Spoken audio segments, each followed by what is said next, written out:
Presidente, obrigado pelo contato, a disponibilidade de conversar aqui para Goiás, para a região centro-oeste, via Sistema Sagres de Comunicação. Obrigado pela entrevista, presidente. Bom dia.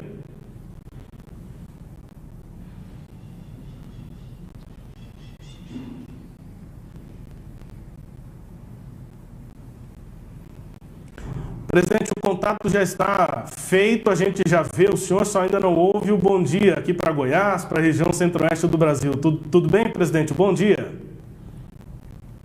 Bom dia, Rubens. Bom dia, Cileide. Bom dia, ouvintes da Rádio Sagres. Estou à inteira disposição, Rubens. Ô, Rubens, eu só quero saber se eu vou tratar o prazer ter o senhor... Rubens Salomão, sim. E se é Cileide Alves ou só Cileide. Como o senhor quiser, presidente, como o senhor quiser. Pode ser só pelo primeiro nome mesmo, já é o suficiente. Presidente, como é que o senhor avalia os números que eu acabei de passar aqui? Eu não sei se o senhor já teve acesso a eles. O senhor está liderando aí cenários medidos pelo Instituto Datafolha na corrida presidencial de 2022. Como é que o senhor recebe esses números e o cenário, né, do eleitorado brasileiro, essa discussão polarizada na política hoje? Como é que o senhor recebe esses números da última pesquisa da Datafolha divulgada hoje, presidente? Rubens, eu sinceramente eu não sei por que se inventou agora para a disputa presidencial de 2022 a palavra polarização, porque o PT polariza as eleições desde 1989.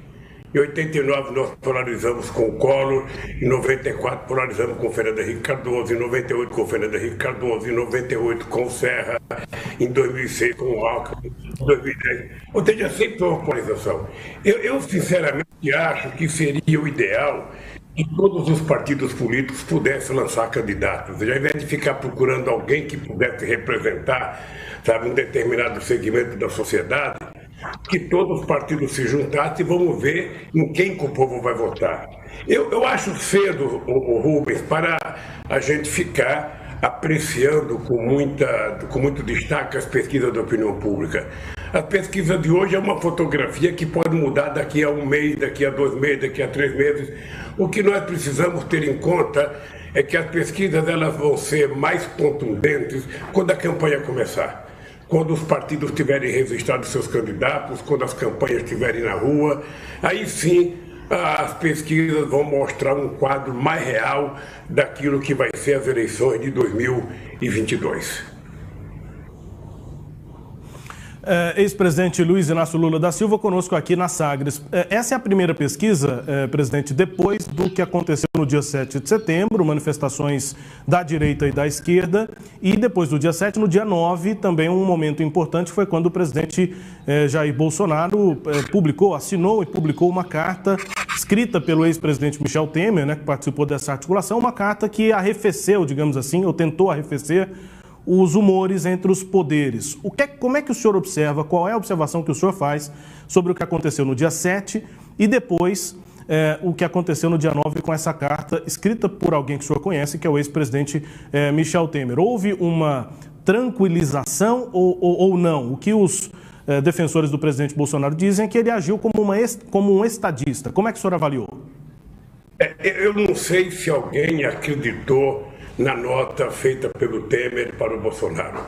Não sei se alguém acreditou que o Bolsonaro estava lendo sério, estava falando sério. Na verdade, o Bolsonaro assinou aquela carta apenas numa demonstração da fragilidade dele, da falta de comportamento, sabe, de um presidente da República. Ele não poderia ter feito tudo o que ele fez durante todo o processo, sabe, de convocação do ato. Ele ofendeu as pessoas, ofendeu as instituições, ele fez provocações. Ou seja, eu acho que alguém disse para ele: é demais. Você está provocando o ministro da Suprema Corte, que está com o processo dos teus filhos, que está com o processo, sabe, da tua família. É importante que você faça uma mediação. E escreveu a carta e o Bolsonaro, como estava muito fragilizado e muito desmoralizado, resolveu ler a carta. Mas eu acho que ninguém acreditou. Eu penso que não era necessário alguém dar conselho para o presidente de que ele precisa governar esse país em harmonia, que ele precisa respeitar as pessoas, que ele precisa respeitar as instituições, porque esse é o papel do presidente da República. O papel do presidente não é fazer provocações, não é fazer agitação. O papel do presidente da República é governar. É governar esse país pensando em todas as pessoas, respeitando todas as pessoas, respeitando as instituições e pensando, inclusive, no respeito que se precisa ter com os nossos aliados a nível internacional, coisa que ele não tem. Então, eu acho que a nota foi apenas uma confirmação da fragilidade do presidente Bolsonaro. Ex-presidente Lula conosco, o questionamento também de Sileide Alves, só um alerta aqui para a equipe do ex-presidente que a gente perdeu a imagem, né? Houve aqui uma mensagem na tela de que houve uma questão no cabo ali, né? Na conexão da própria câmera aí para essa entrevista. Então a gente está ouvindo o ex-presidente, mas a imagem deixou de chegar, mas acho que isso vai ser corrigido rapidinho. Só colocar o cabo lá de volta.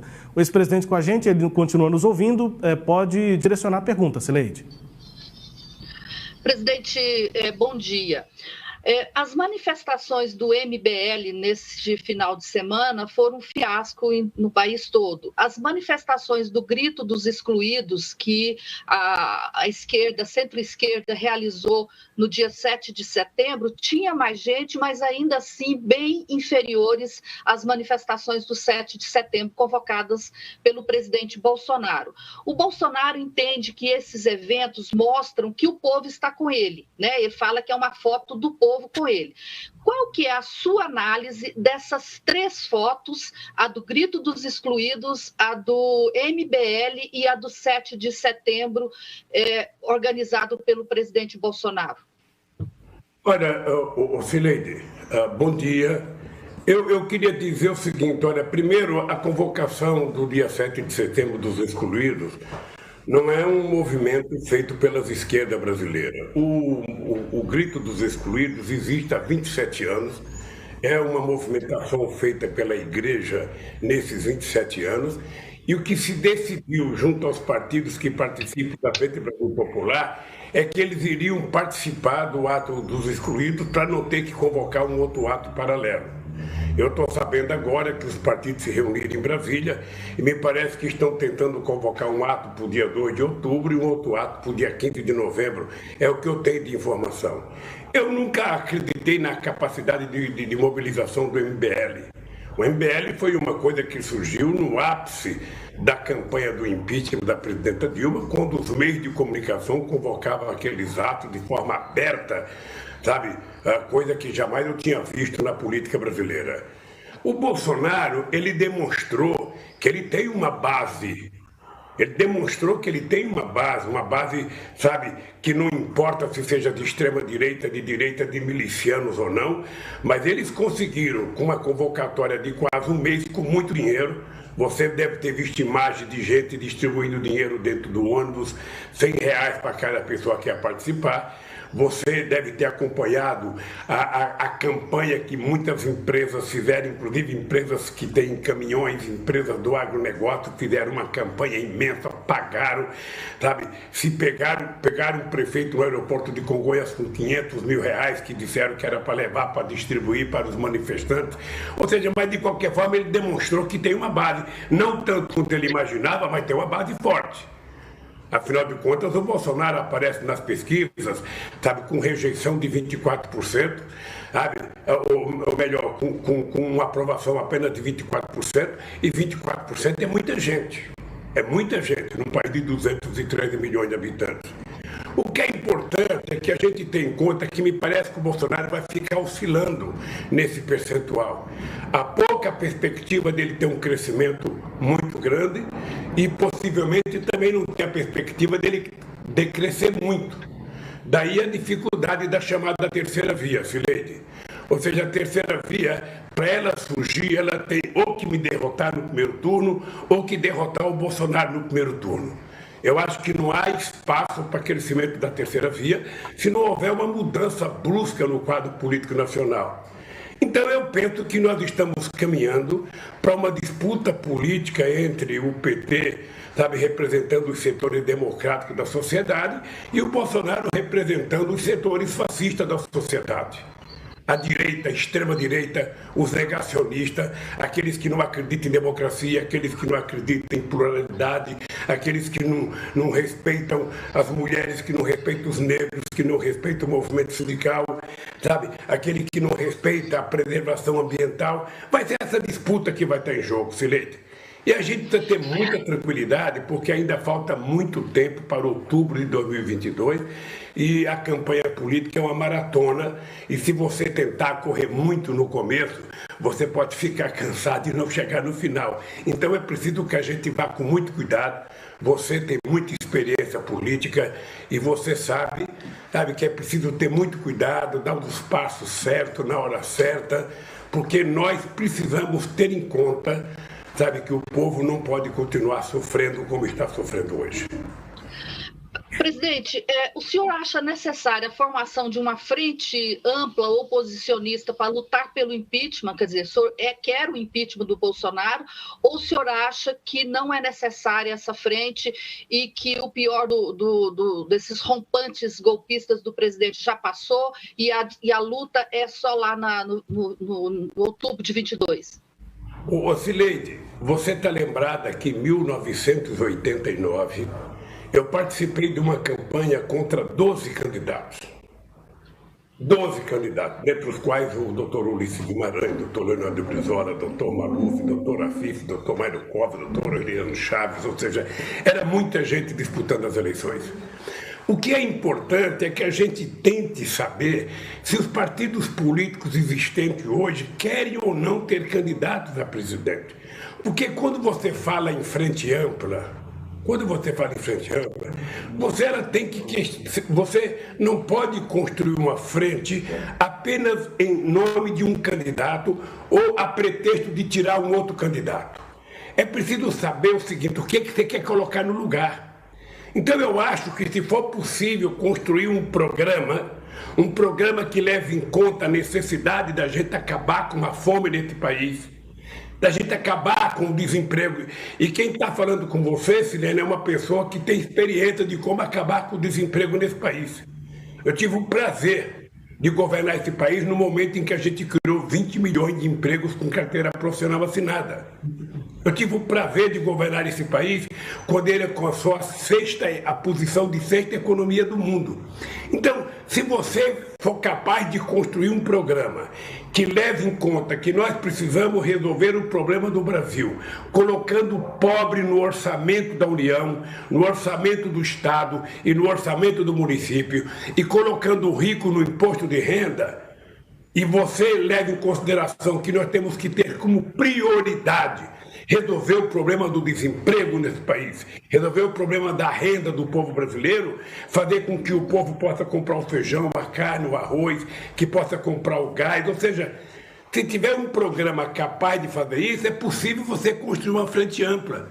Mas se a frente ampla for apenas tirar o Bolsonaro e manter o Guedes, para que essa frente ampla?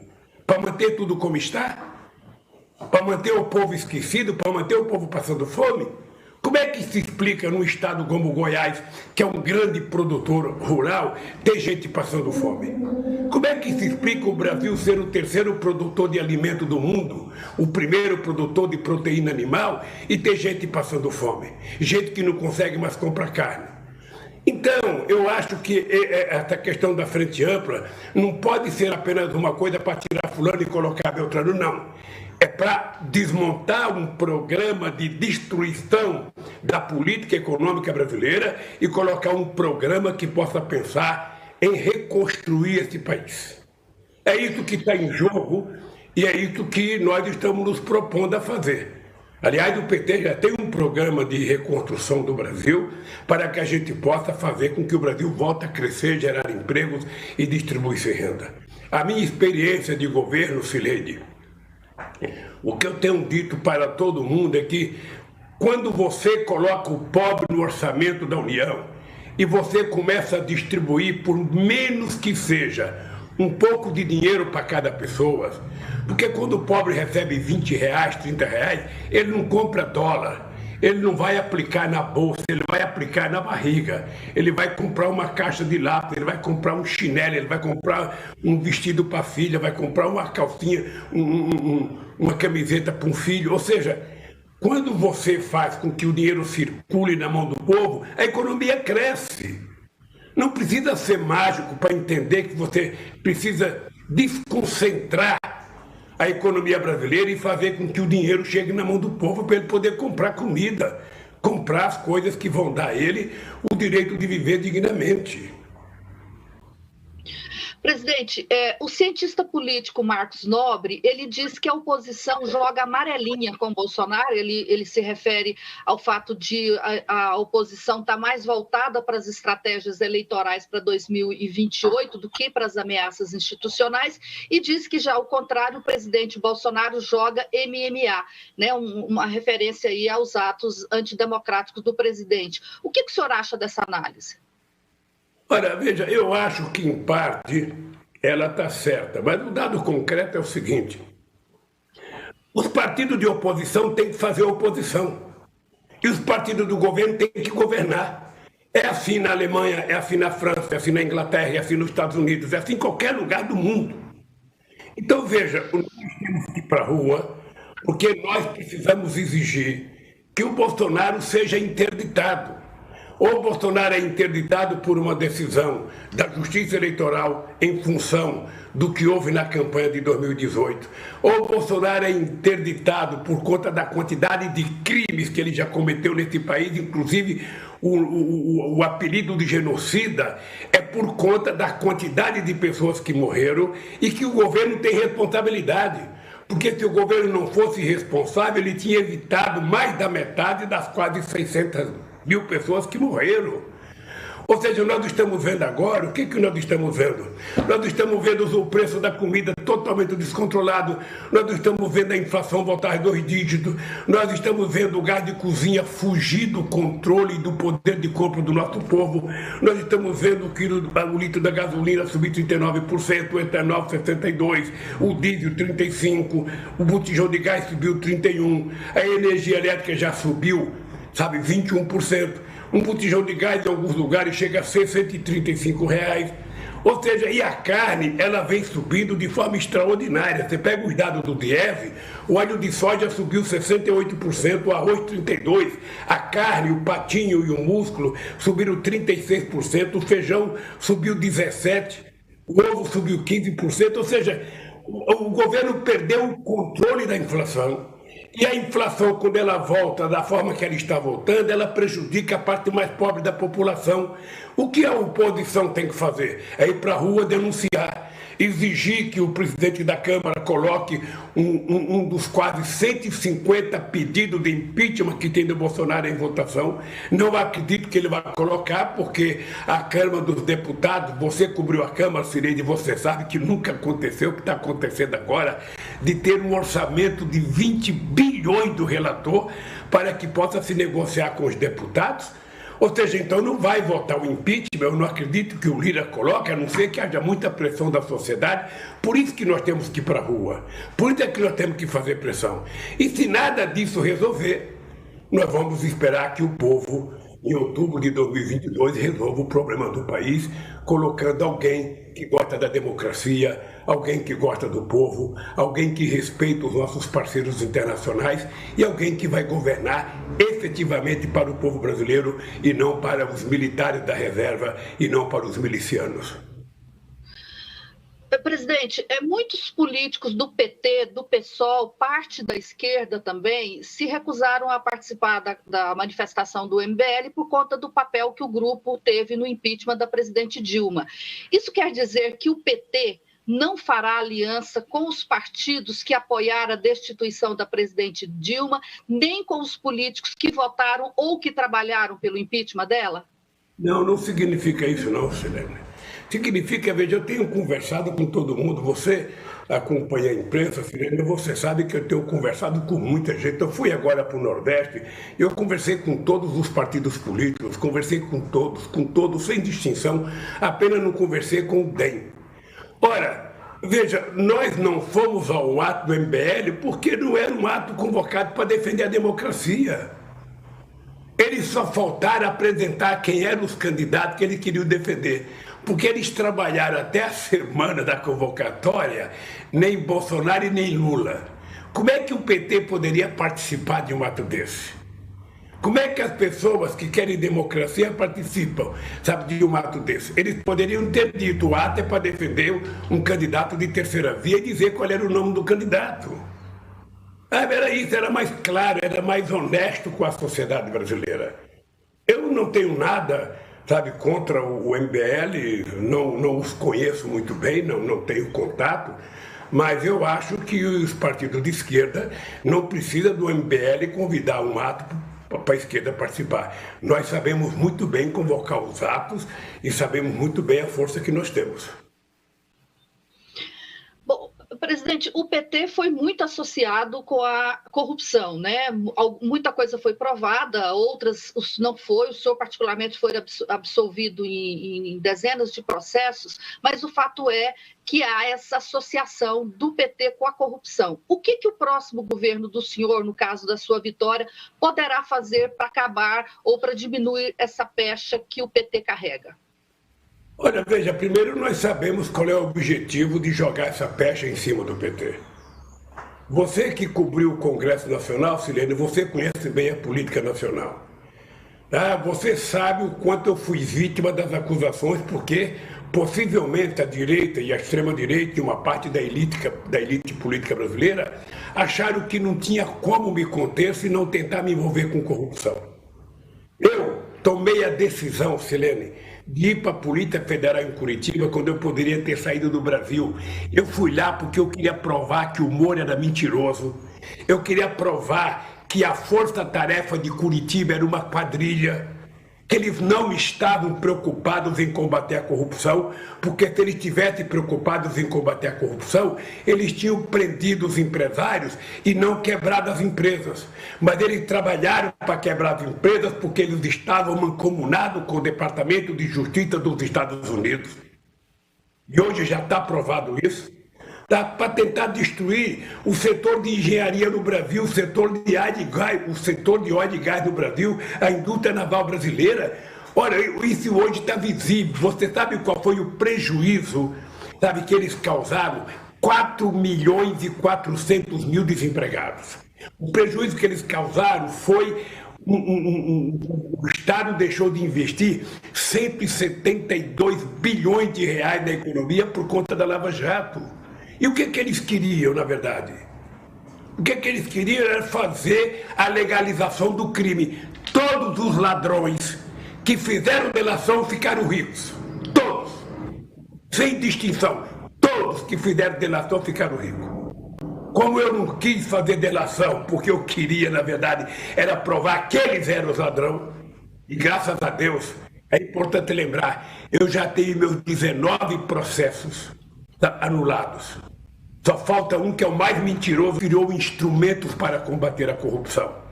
A lei da delação premiada é do PT. A lei do acordo de leniência é do PT. Ou seja, o PT fortaleceu a Polícia Federal, a inteligência da Polícia Federal. No meu tempo de governo, o procurador era escolhido pela lista tríplice. Agora, o que nós estamos exigindo? É que as pessoas que ocupam posições de instituições fortes, como a Polícia Federal, como o Ministério Público, as pessoas têm que ser mais sérias.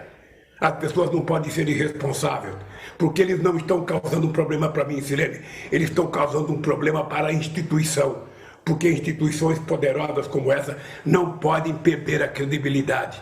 É importante que elas conquistem e mantenham o respeito da sociedade. Por isso nós vamos para uma campanha enfrentar esse debate da corrupção. Pode ficar certo que nós não vamos fugir de uma vírgula do debate. E eu quero saber por que os mesmos procuradores que foram atrás dos meus filhos não estão atrás do Queiroz. Eu quero saber por que o Queiroz não prestou depoimento. Eu quero saber por que os filhos do Bolsonaro não prestam depoimento. Eu quero saber por que eles se escondem atrás da autoridade presidencial, quando no meu tempo só tinha um jeito da pessoa não ser investigada. Era não falar bobagem.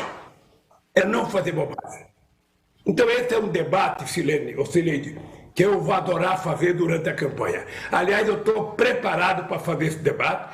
Já produzimos um documento mostrando toda a farsa que foi feita com relação ao PT. E a minha preocupação maior não é o que aconteceu comigo, não, Cileide.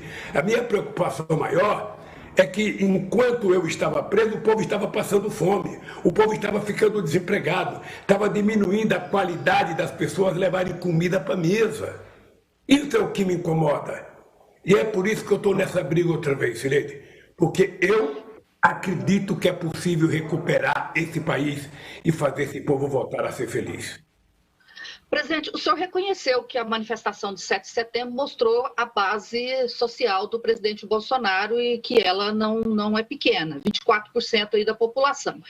Aqui em Goiás, essa base é muito forte, a base bolsonarista aqui no sul do Brasil, no norte do Brasil ainda mais. Sendo eleito, como é que o senhor pensa em trabalhar com esse público que tem uma resistência muito forte ao PT, né? E quais que seriam assim, as suas ações no sentido de recuperar um pouco dessa unidade e recuperar o país aí desse momento grave que ele está vivendo hoje? Ô Cileide, vamos pegar a tua pergunta para tentar conversar um pouco com o povo de Goiás. É verdade que ele tem 24% de voto, isso é forte. É verdade que tem 76% contra. É verdade que tem 76% contra. A verdade é que a rejeição dele é quase 60%. Então, veja, eu já governei, nas 2 vezes que eu governei, eu tive 47%, 48% no primeiro turno e tive 61%, 62% no segundo turno. Tinha 40% das pessoas que não tinham votado em mim. E eu governei esse país, convivendo com todo mundo. O presidente não tem que ser eleito por unanimidade. O presidente tem que ser eleito por 50% mais um dos votos para ele poder tomar posse legitimamente. Ora, o que precisa depois de eleito é você ter a sensibilidade de que você vai ser eleito para governar para todos. De que você vai governar para o rico e para o pobre, vai governar para o fazendeiro e para o trabalhador rural normal, para o patrão e para o empregado. Essa é a consciência que você tem. O que eu quero que as pessoas saibam? É que nós vamos governar para todos, mas o pobre estará no primeiro da fila. Porque se o Estado não cuidar do pobre, se o Estado não levar luz para todos, se o Estado não levar água para todos, se o Estado não garantir que as pessoas menores tenham o direito de ter acesso às coisas, eles não vão ter e vão continuar pobres a vida inteira. Então a sociedade brasileira tem que saber, sabe, que eu não vou governar o Brasil para 35% da população que a elite sempre governou. Eu quero governar para todos os brasileiros. Eu quero que o pobre possa voltar a viajar de avião. Eu quero que o pobre possa ir para o seu estado visitar a sua família de avião. Sabe? Não tem importância que alguém fale assim, o aeroporto virou uma rodoviária. Eu quero que o pobre vá em restaurante. Eu quero que o pobre tenha emprego com carteira profissional assinada. Eu quero que ele coma carne contra filé, picanha, costela. Eu quero que ele tome uma cervejinha. Ou seja, quem não gostar disso pode votar contra o Lula. Agora, quem quiser que o povo pobre tenha ascensão na vida, saiba que eu vou fazer isso. É uma profissão de fé. O pobre precisa entrar no orçamento da União. O pobre precisa trabalhar. O pobre precisa estudar. Precisa ter acesso à cultura, ao lazer. E a minha vontade de votar, Cileide, é porque eu, embora tenha feito mais que todos os outros presidentes, eu ainda tenho dívida com esse povo, porque eu tenho certeza que é possível fazer mais e fazer melhor. Você não sabe a alegria que eu tenho, você sabe o que nós fizemos na educação em Goiás, você sabe que praticamente nós triplicamos a Universidade Federal, você sabe a quantidade de escolas técnicas que nós colocamos nesse país para garantir um futuro melhor para a juventude brasileira, para que as pessoas tenham esperança. Então, eu estou convencido que nós vamos governar para todos. Para você ter o pessoal do agronegócio, que muitas vezes reclama de barriga cheia, porque eles ganham bastante dinheiro. Eles estão muito bem e ganharam muito dinheiro no meu governo. Pergunte para alguém do agronegócio o que foi que nós fizemos para eles. Pergunte se faltou dinheiro. Pergunte se faltou política internacional para eles exportarem. Não, nunca faltou nada. O problema deles é que eles queriam comprar arma para enfrentar o sem terra e nós queríamos fazer reforma agrária nas terras improdutivas desse país. Essa divergência vai continuar? Ótimo! Mas é da divergência que a gente constrói a democracia. E eles têm que saber que no meu governo vai ter menos arma e mais livro. Vai ter menos violência e mais educação. Vai ter menos bravata e mais paz. É assim que a gente vai fazer esse país. E o Goiás é um estado que eu tenho relações com muita gente. Eu tive relação com o Alcides, com o Marconi Perillo, com o Willis Rezende. Ou seja, eu sempre mantive uma boa relação com os políticos de Goiás. Eu não vejo nenhum problema de conversar com os produtores rurais, com os grandes, com os pequenos, até porque o Brasil é tão grande que tem possibilidade dos dois. Os dois são importantes para o Brasil, o agronegócio e a agricultura familiar. O que nós precisamos é fazer a política correta para que eles possam sobreviver, cada um produzir, ganhar seu dinheiro e levar comida para o povo brasileiro a preços justos e compatíveis com a renda do nosso povo. Presidente, Iris Rezende está internado, se recuperando de um AVC aí em São Paulo, mas antes de sofrer esse AVC, ele articulou aqui em Goiás a aliança do MDB com Ronaldo Caiado. Ontem o MDB anunciou que aceitou a proposta de Caiado de integrar a chapa majoritária. O senhor tinha dito numa entrevista que deu anteriormente aqui para a Rádio Difusora que defendia a formação de uma chapa de centro-esquerda.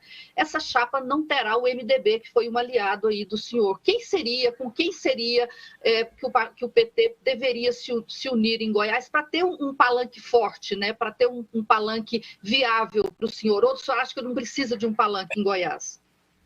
Cileide, o fato do PMDB de Goiás ter se aliado ao Caiado me deixa com uma certa tristeza, né? Porque não é uma evolução do PMDB, há uma involução na medida que se junta com uma pessoa pouco democrática como o Caiado. Mas, de qualquer forma, a aliança do PMDB com o Caiado em Goiás não necessariamente interferirá nas alianças que você possa fazer nos outros 26 estados da federação.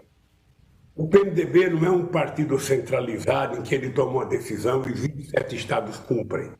Você lembra, você deve ter acompanhado e deve ter lido, quando o doutor Ulisses foi candidato a presidente, todo mundo achava, antes depois, que o doutor Ulisses Guimarães seria eleito presidente da República o sucesso da aprovação da Constituinte de 88. Ou seja, e ele só teve 5% de voto. Por quê? Porque ele foi abandonado nos estados. O Quércia, quando saiu do governo de São Paulo, era considerado presidente da República eleito. E ele não foi eleito porque ele foi abandonado pelo PMDB regional. Porque o PMDB e os partidos brasileiros, eles não têm característica nacional. As características deles são regionais. Em cada região, o partido se comporta de acordo com os interesses dos políticos locais. E é assim que vai ser. Só tem um partido que se comporta nacionalmente, que é o PT. Mesmo assim, se a gente tem que tomar cuidado, a gente perde o controle. Porque tem gente que só pensa na sua própria eleição. Então, nós vamos continuar conversando com o PMDB. Eu tenho relações extraordinárias com a direção do PMDB. Muito boa relação. E nós vamos continuar trabalhando e conversando. Sabe? E depois, se não tiver aliança no primeiro turno, pode ter aliança no segundo turno. Sabe? É esse o jogo político, o jogo democrático, o jogo sensato. Nós estamos apenas começando. O fato do PMDB ter se aliado ao Caiado em Goiás não significa que a gente não deva continuar conversando com o PMDB no Brasil inteiro. Rubens. Presidente, eu vou retomar a segunda parte da pergunta aí da Cileide sobre a frente aqui em Goiás. O senhor continua defendendo que o PT, enfim, outros partidos façam essa frente de oposição também a Caiado aqui em Goiás? Olha, é muito difícil dar palpite sobre a eleição de um estado em que eu não faço política cotidiana. Eu te peço perdão, Rubens, porque o PT tem uma orientação nacional de que a gente precisa construir a possibilidade de uma aliança política com todos os setores progressistas da sociedade. No caso de Goiás, obviamente que esses setores progressistas teriam que se unir para enfrentar o governo do Caiado. Eu não sei como é que está a construção aí, não sei o que o Rubens, o Ottoni está fazendo, não sei o que o Gomes está fazendo, que a nossa companheira deputada estadual está fazendo, mas eu acho que a gente tem possibilidades concretas de fazer uma aliança política no Estado. As pessoas se esquecem que o PT já governou, sabe, Anápolis, que o PT já governou Goiânia 2 vezes com Pedro Wilson e depois com, sabe, o nosso companheiro que faleceu.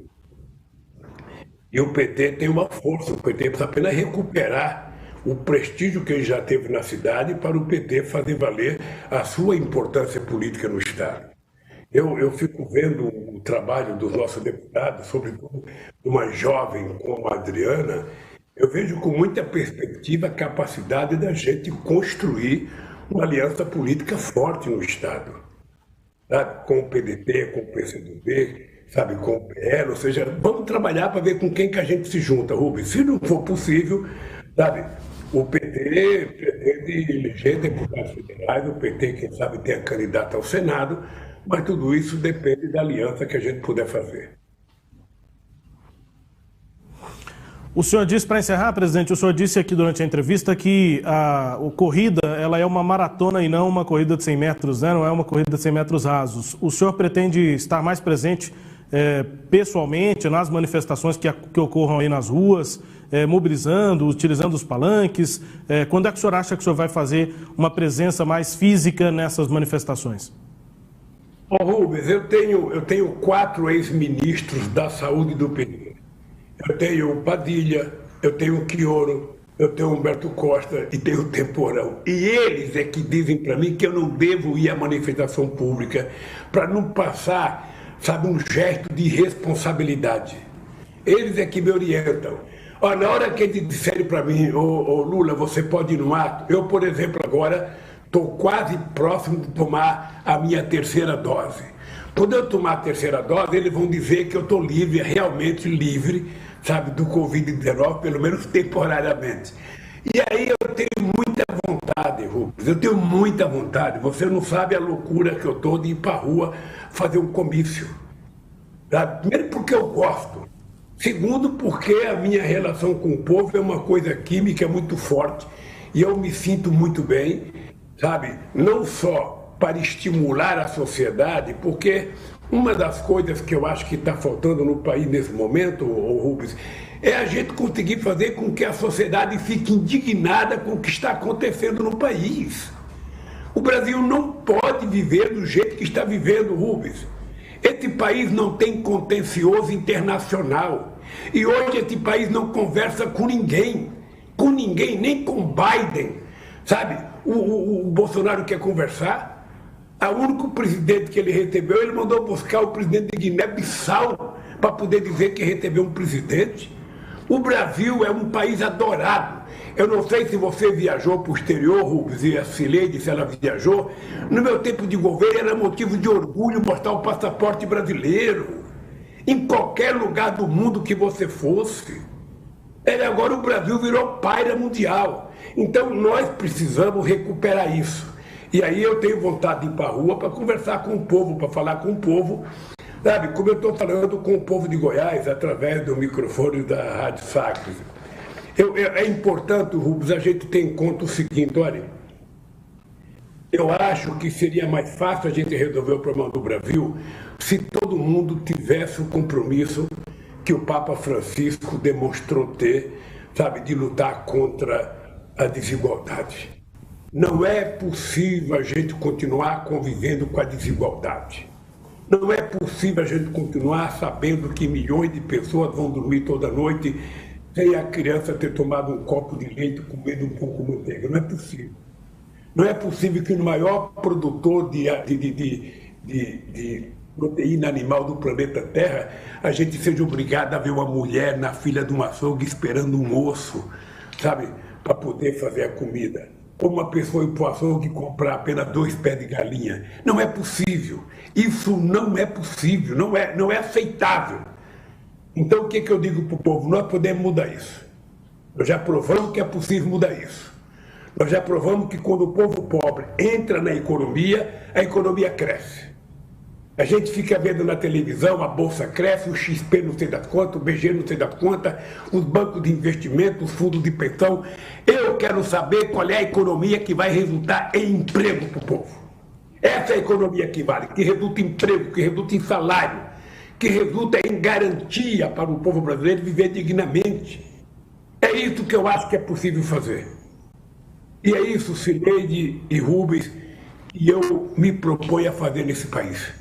Fazer esse povo voltar a comer, a trabalhar, a estudar, a receber livros didáticos em casa e não proposta para comprar fuzil ou pistola. É esse país que eu quero mudar. E se Deus quiser, nós vamos mudar. Se Deus quiser. Presidente, obrigado pelo contato com a gente aqui na Sagres, falando para Goiás, para a região Centro-Oeste. Um abraço ao senhor aí, obrigado pela disponibilidade aqui de conversar com a gente. Espero que a energia tenha voltado, porque o senhor fez com rede móvel aqui a entrevista, né? A energia tinha acabado aí de manhã, mas um abraço ao senhor, obrigado aqui pela entrevista. Obrigado a você, Rubens, obrigado, Cileide. Desculpa se eu não respondi tudo que vocês queriam que eu respondesse. Eu espero que a gente tenha a oportunidade de fazer uma nova entrevista mais próximo das eleições, Cileide. Aí você já vai estar cobrindo a nível nacional as eleições. Certamente a rádio vai mandar vocês viajarem e cobrir o presidente para conversar com muito mais tranquilidade. Um beijo no coração e um beijo no coração do povo de Goiás. Obrigada, presidente. Obrigado pela entrevista, presidente. O Pai tá on e a TV PT também. Não tá sabendo? É só entrar no YouTube, pesquisar PT e clicar em se inscrever. Pronto! Todo dia tem conteúdo novo antenado com o que acontece no Brasil e no mundo. São programas, entrevistas, debates e muita política. Curta, compartilhe e ative o sininho para receber as novidades. TV PT, em sintonia com o Brasil, em sintonia com você. Jornal Rádio PT, com Amanda Guerra.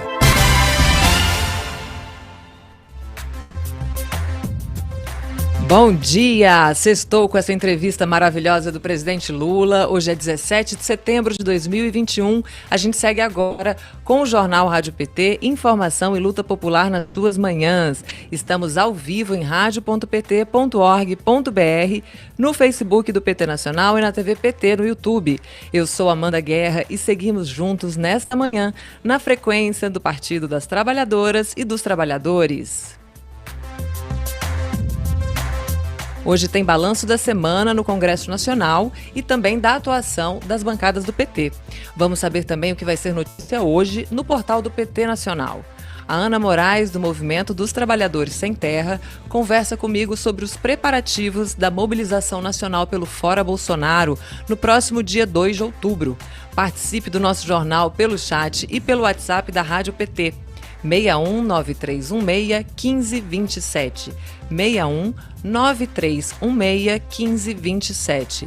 Faça sua inscrição no canal, curta este vídeo, ative o sininho de notificações e compartilhe agora a edição de hoje com seus contatos.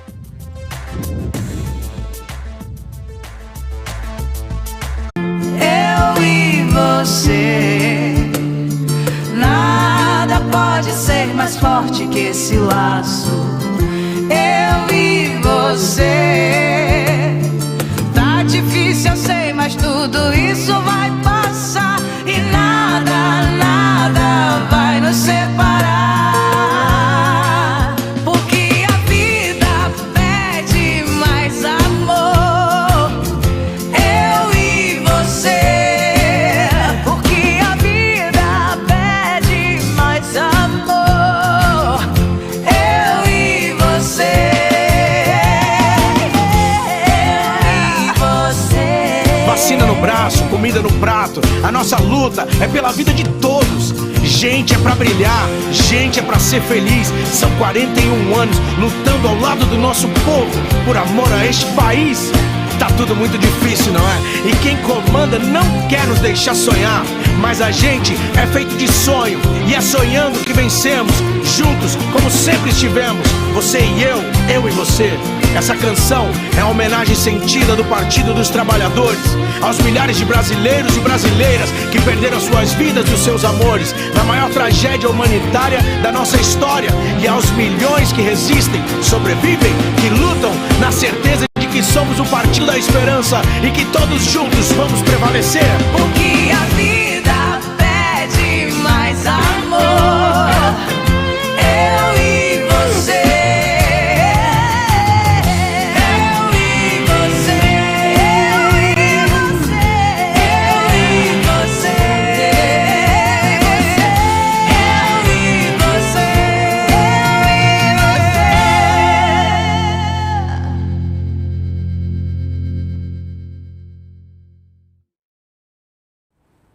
Direto do Congresso. Agora sim, direto do Congresso, Marcelo Didonê fala com a gente sobre a semana na Câmara dos Deputados. Bom dia, Marcelo.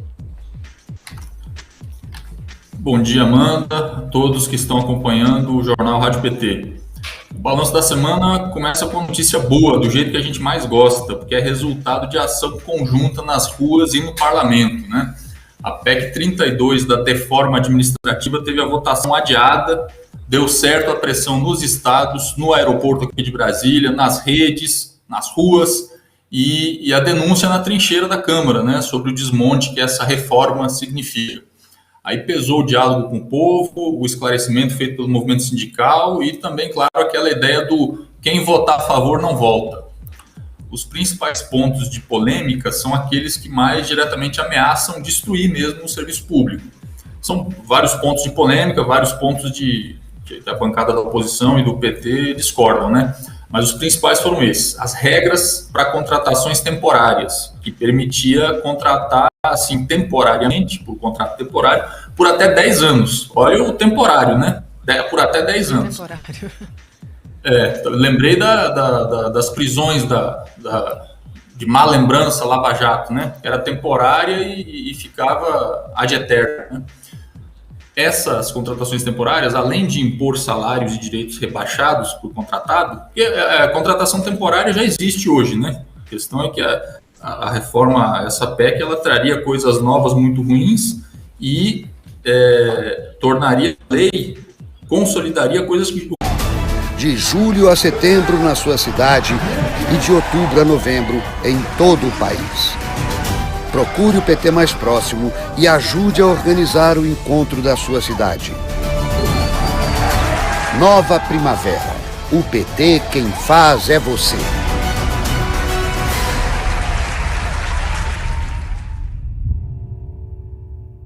Olá, companheira e companheiro do PT. Eu tenho uma pergunta para te fazer. Qual é a formação política que nós precisamos para estarmos mais conectados com as lutas e os sonhos do povo brasileiro? Esta é a pergunta que está mobilizando a Conferência Nacional Paulo Freire de Educação e Formação Política do PT. Mas para que esta conferência possa ser um sucesso, nós precisamos de você. Por isso, eu quero te pedir, a você dirigente, a você militante, que ajude a fazer esta conferência acontecer na sua zonal, na sua cidade, no seu município. Nós já começamos a nova primavera do PT e queremos que você esteja conosco. Um grande abraço. Nova primavera. O PT, quem faz é você.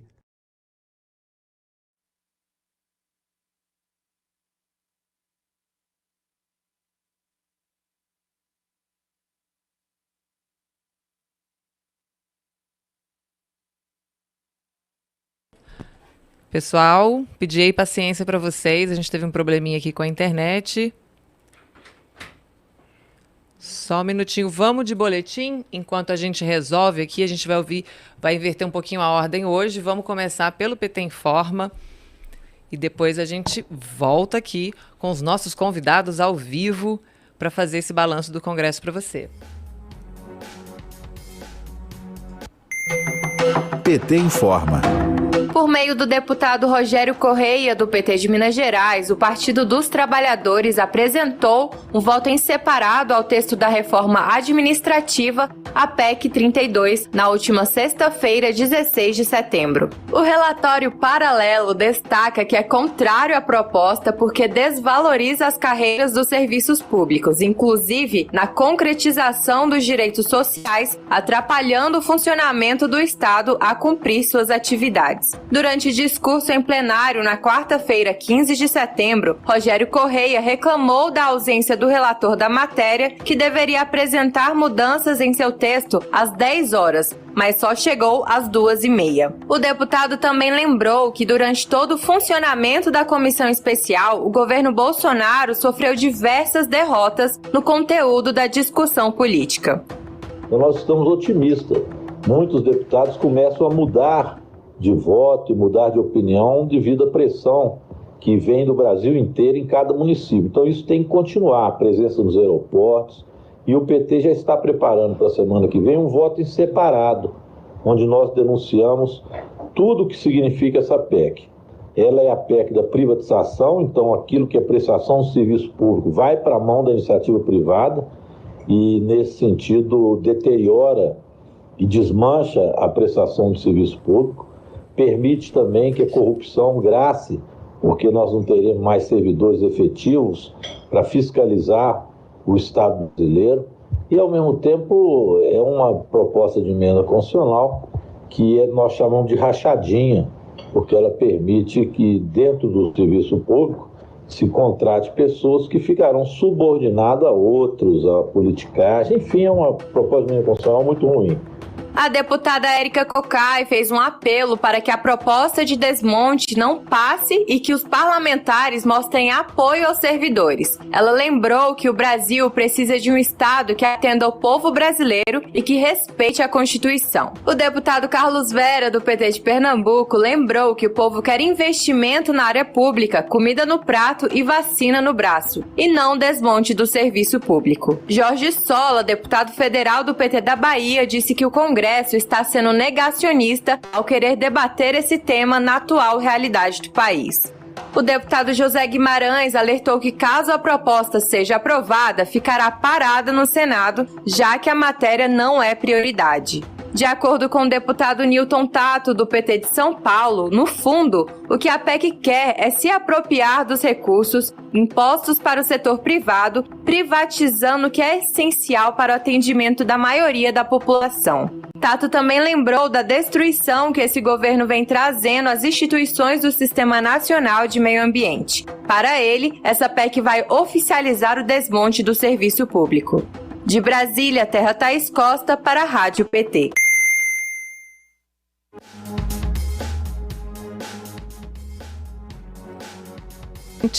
Agora eu volto com o Marcelo Didonê, que estava falando com a gente teve um probleminha com a internet, mas Marcelo já está aí de volta. Marcelo, fala comigo, tá me ouvindo? Sim, tudo certo. O lance é que eu não sei até onde vocês me ouviram. Eu te ouvi até a parte que a pressão deu certo, a movimentação nos aeroportos, nos estados, e aí conseguiram adiar a votação da PEC. Beleza. Então vamos lá, foi bem no comecinho então. Bom, deu certo essa pressão, né? Funcionou ali, quem votar a favor não volta. E aí eu ia falar dos principais pontos de polêmica, que isso aí não antagonizou só os deputados do PT e da oposição, não, né? Mas principalmente esses que estão ali na vanguarda da defesa dos serviços públicos. São vários pontos de discordância, de dissonância, né, nesse texto. Mas os principais são aqueles que mais diretamente ameaçam destruir mesmo o serviço público. 2 deles, vamos citar aqui: regras para contratações temporárias. Permitia contratar assim, temporariamente por até 10 anos e impor salários de direitos rebaixados por contratado, e na prática seria mais um ataque frontal aos concursos públicos, né? E o outro ponto eram os tais instrumentos de cooperação com a iniciativa privada, que é um nome bonito, né?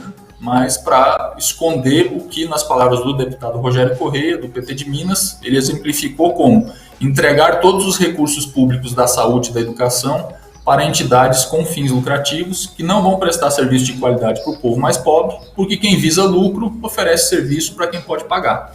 É uma coisa básica, por isso que existe serviço público, porque o Estado precisa garantir condições dignas de vida, de crescimento, de florescimento do potencial de todos os seus cidadãos, porque quem faz uma nação é o povo, né? Quanto mais o povo estiver feliz e desenvolvendo seu potencial, melhor é para a nação, por isso que existe serviço público. Se você vai entregar para a iniciativa privada, cuja lógica é o lucro, a coisa não vai dar certo. E isso não é só uma opinião ideológica, não. Isso está sendo comprovado em vários países do mundo em que está havendo processo de desprivatização ou reestatização de serviços que tinham sido privatizados aí há algum tempo atrás, na tal da onda neoliberal que passou pelo mundo aí há um tempo.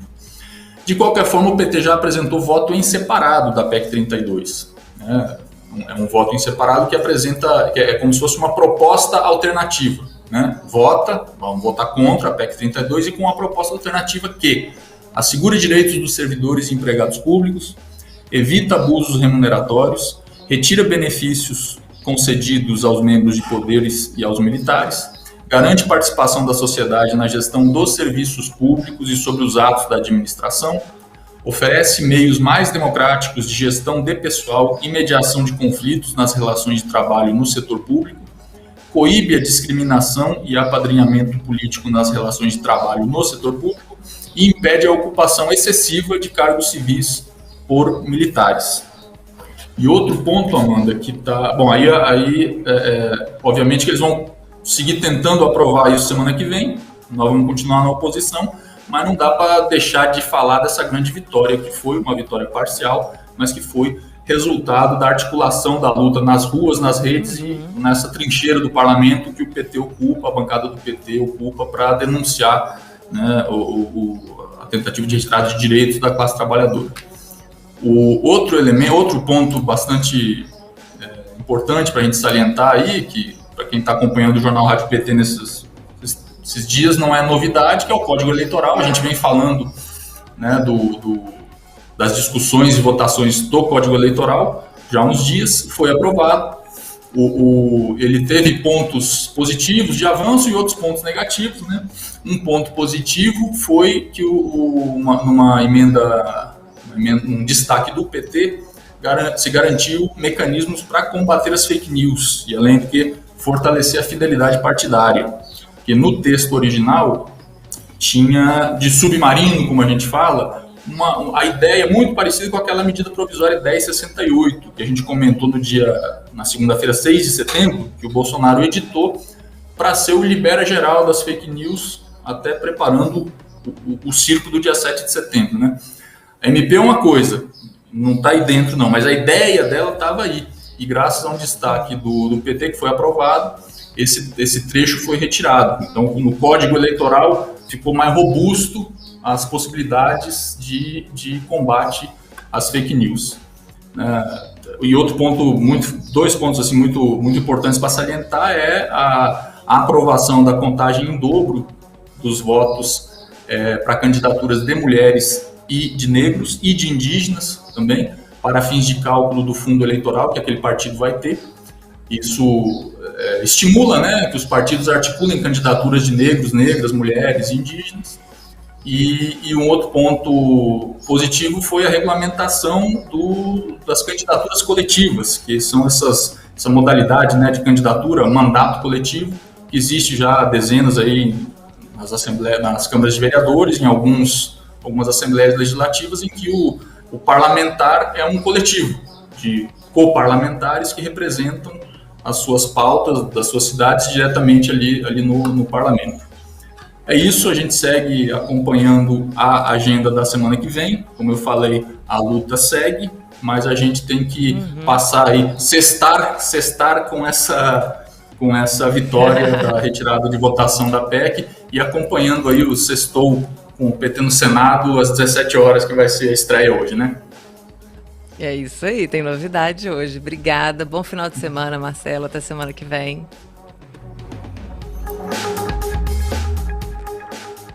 E falando em Senado, a gente conversa agora com a Thaís Ladeira. Bom dia, Thaís. Bom dia, Amanda. Sextou, né? Você tá me ouvindo bem? Sextou, eu tô te ouvindo bem. Sextou com emoção, né? Entra, sai do ar e entra no ar logo depois do presidente Lula.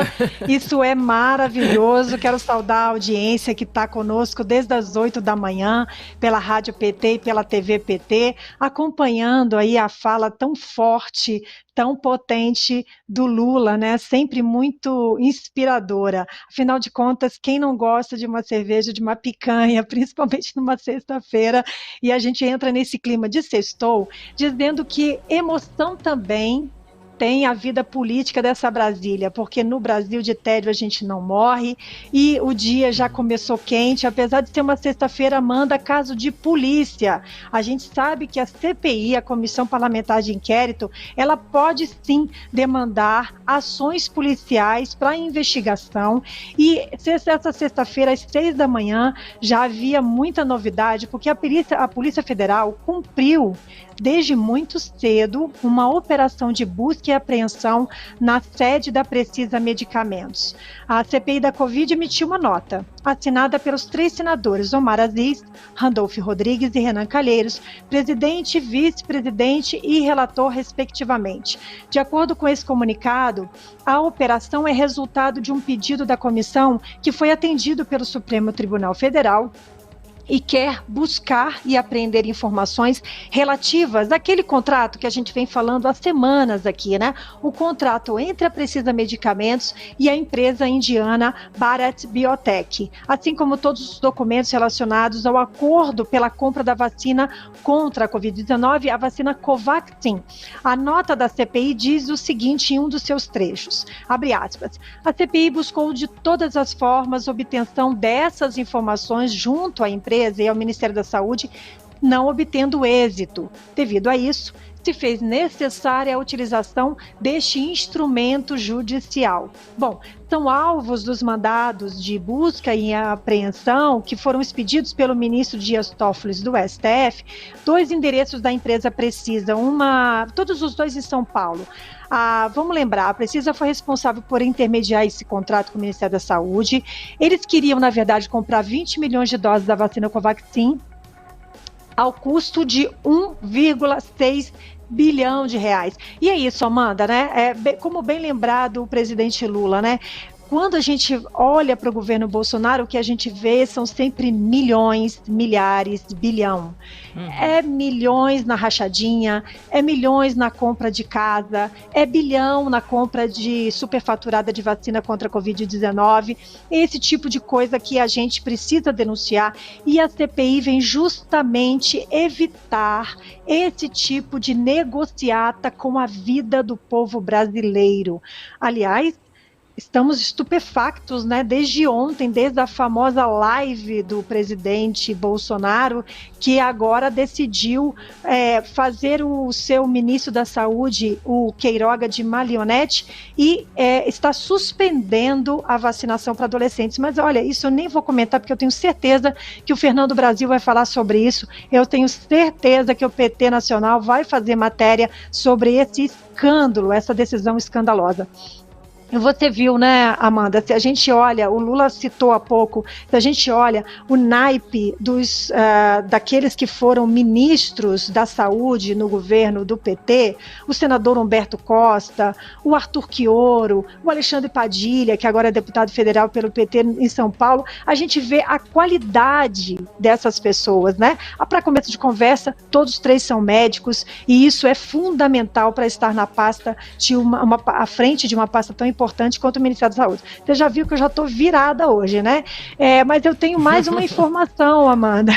Hoje a coisa está quente aqui. A informação é que a Agência Nacional de Saúde Suplementar, a ANS, vai hoje, sexta-feira, dia 17, fazer uma inspeção fiscal na sede e em algumas unidades da Prevent Senior, operadora de plano de saúde que é alvo de denúncias de ocultação de mortes de pacientes que usaram cloroquina.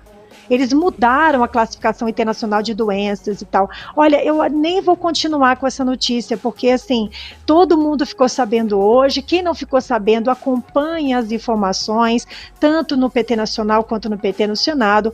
O dia promete muitas emoções, mas eu gostaria que as pessoas colocassem, Amanda, a digital da CPI, da Covid, nessas investigações, evitando que bilhões fossem jogados no lixo e principalmente que as vidas perdidas pelo uso inadequado do kit contra a Covid, elas saiam impunes.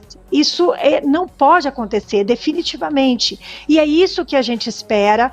Estamos aí na expectativa, Amanda, que no dia 20 esteja entregue o relatório da CPI da Covid. A gente vai ficar muito atento. Na semana que vem nós vamos acompanhar para e passo a entrega desse relatório e, obviamente, o conteúdo desse relatório. O PT no Senado deve realizar uma live com a participação dos senadores que integram a CPI da Covid, que são do PT, e também com o nosso assessor, Marcos Rogério. A gente vai organizar essa live para explicar para as pessoas quais os ganhos, quais os avanços que nós tivemos com a CPI da Covid, e é claro, eu vou convidar todos e todas que estão nos acompanhando. Amanda, antes de encerrar, eu gostaria de dizer que nós temos uma briga boa pela frente, porque eu tenho certeza que o Congresso Nacional vai derrubar esse veto. Como a gente já imaginava, o presidente da República comunicou nesta manhã ao presidente do Senado Federal que ele vetou a lei Assis Carvalho II. Vocês estão lembrados?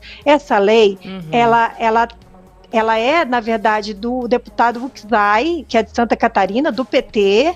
Ela foi aprovada na Câmara, teve o senador Paulo Rocha, que é líder do PT no Senado, como relator no Senado Federal, e ela visava exatamente um repasse de recursos para os agricultores e agricultoras familiares, nesse tempo de pandemia que todos os setores, menos os grandes empresários, claro, mas todos os setores foram afetados pela pandemia da Covid-19.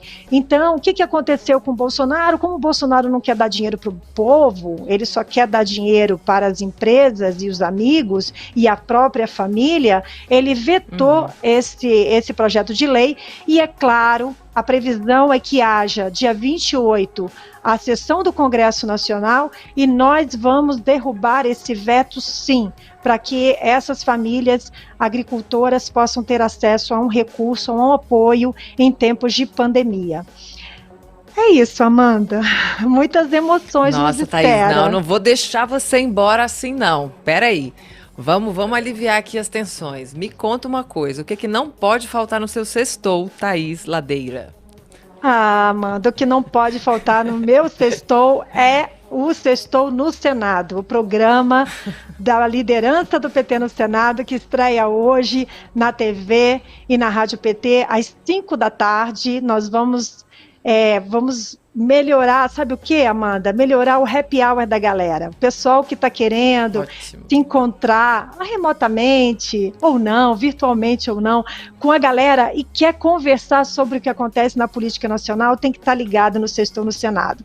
Aí você vai chegar para o seu crush, para sua crush, e vai saber tudo o que está se passando na política nacional, vai estar muito bem informado, vai causar uma boa impressão na sua roda de amigos. Agora, Amanda, o programa está muito bonito, nós estamos com uma campanha nas redes sociais, que eu gostaria de convidar a todo mundo que está ligado no nosso programa. Qual é a melhor definição de sextou para você? Me responde, Amanda, qual é a melhor definição de sextou para você? O que não pode faltar no seu sextou? Olha, o que não pode faltar no meu dia a dia é um pouco mais de justiça social, sabe, Thaís? Um pouco de sossego, paz no coração. Já estava de bom tamanho. Agora, uma picanha, uma cerveja...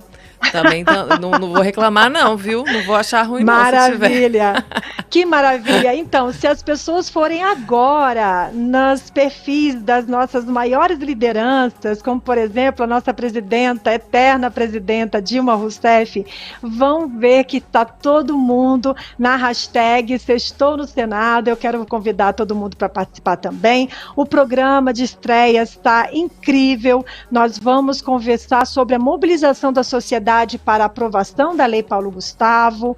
A gente vai fazer o resumo da semana, claro, na CPI. O Pedro Baciela participa conosco analisando a movimentação das redes sociais.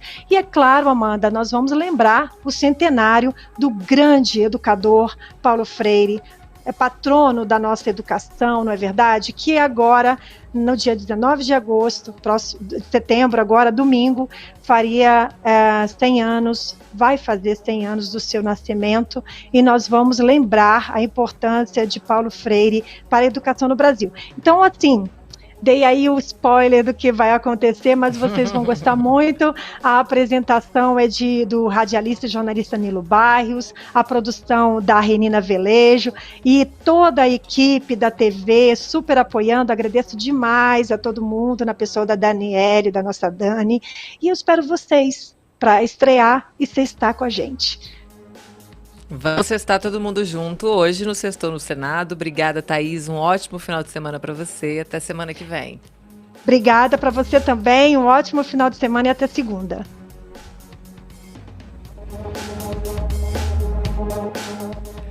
Agora o Fernando Brasil vai trazer os destaques do portal do PT Nacional, né? O que vai ser destaque hoje no portal. Bom dia, Fernando. Tudo bem?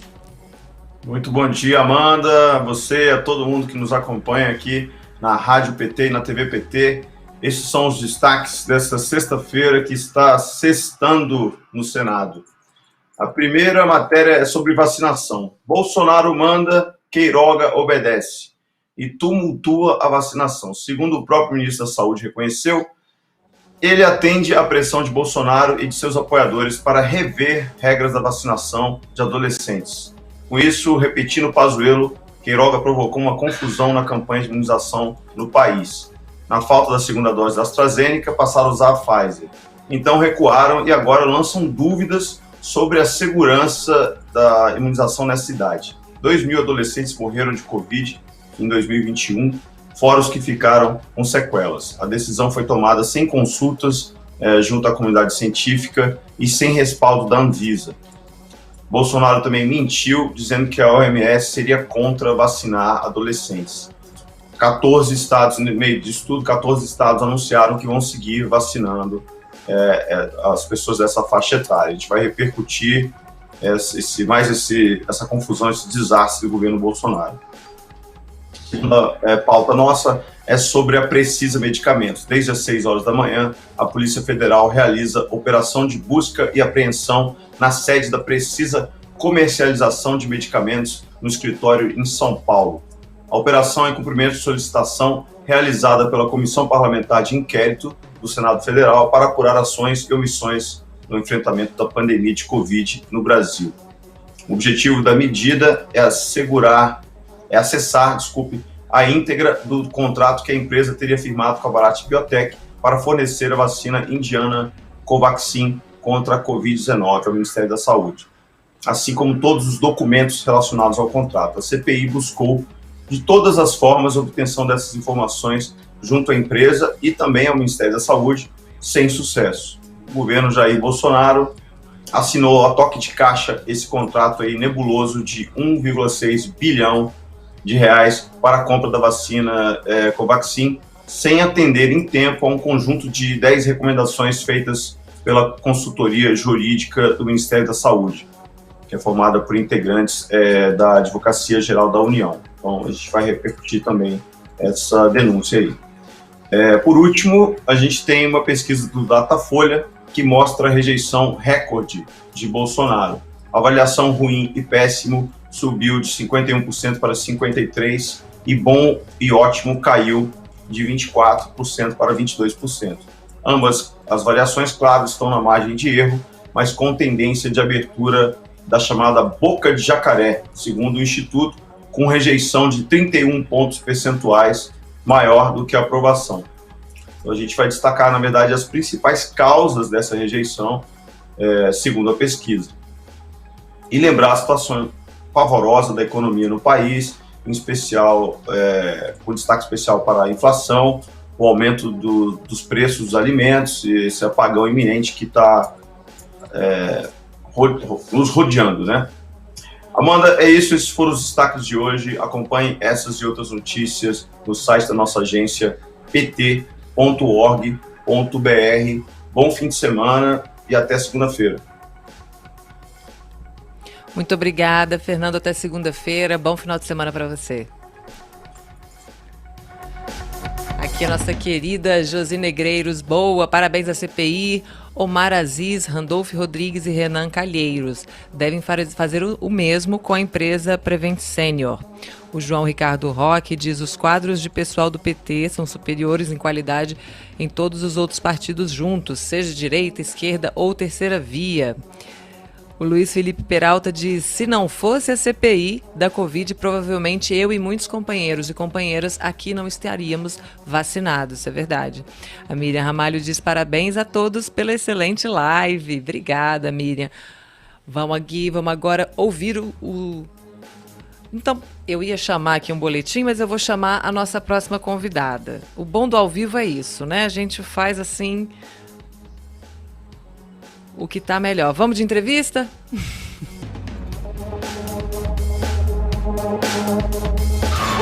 Entrevista.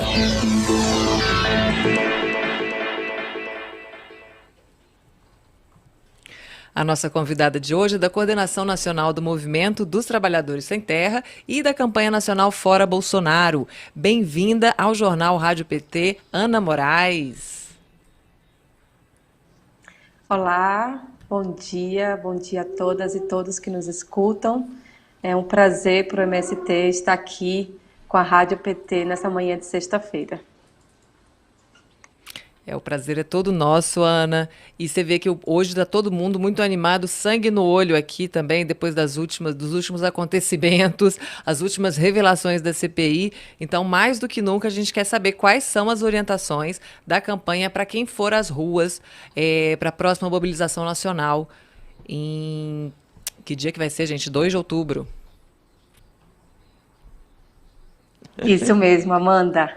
Nossa próxima mobilização será no dia 2 de outubro, está bem próximo, e para nós vai ser a nossa 6ª mobilização da campanha nacional Fora Bolsonaro.